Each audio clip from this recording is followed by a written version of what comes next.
Hello and welcome to another eMotion Design quick tip video. In today's tutorial I want to show you how to change the color of an object in a photo in Photoshop.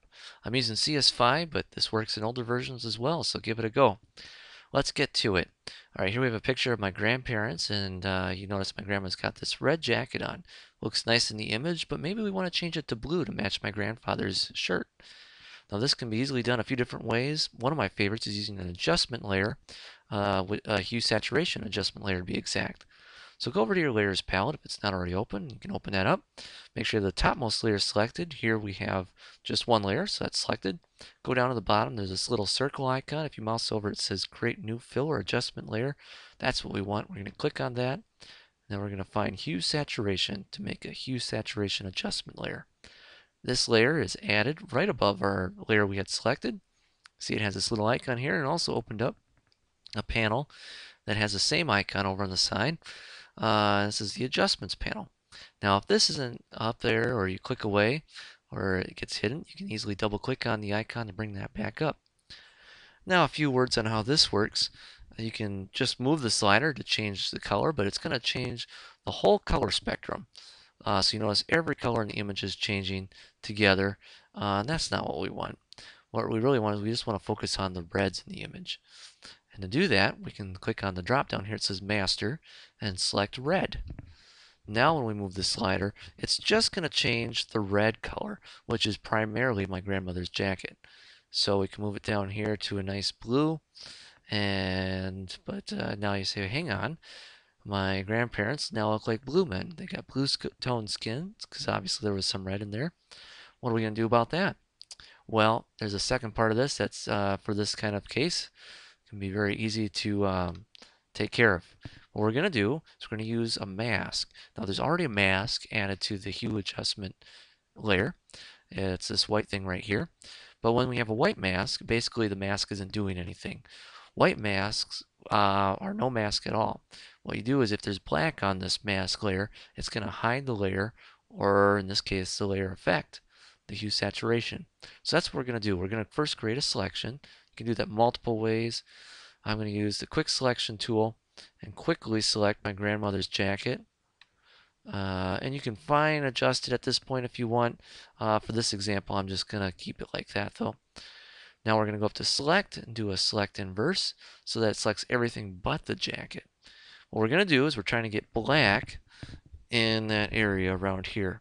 So we're going to do a delete, but before we do a delete, we need to make sure we have the mask selected. See how it's got that black run? If we click off it, the layer is selected, but the mask is not. By clicking on that mask portion, we get that box around it. Now we're going to go down to where we have our color swatch palette here. Notice that black is on top. That means black is the foreground color. White is the background color. We need to swap that around. So we're going to click on this little arrow, swaps it around. Now black's our background layer, and anything that we delete will reveal black in its place. So now we're ready to hit the delete key.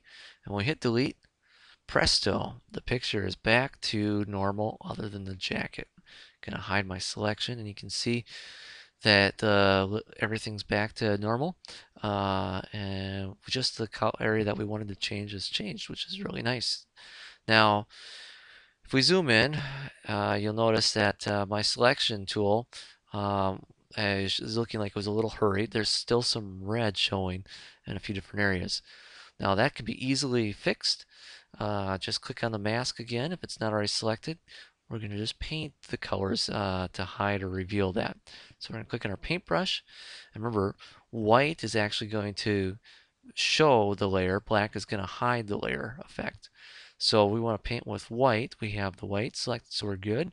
And we're just going to, with our paintbrush, click and paint the areas that you want to change back to the, want to be affected by that. In this case, turning it to blue, since that's what that layer is doing. And that looks pretty good. But what if I all of a sudden give my grandmother a Braveheart look here?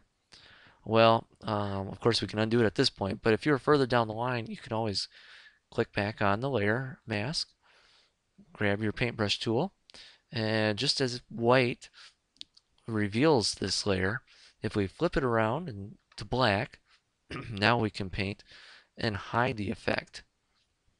So as you see, it's making that little area disappear in the thumbnail, and my grandmother's skin tones are returning to normal.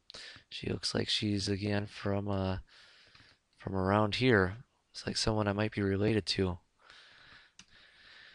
So there we have it. We changed the color. Now, one of the last things I want to show you is that the great thing about this method is, first of all, we didn't destroy the picture at all. If we hide the layer, it's just as it was in the beginning. We can turn that on or off.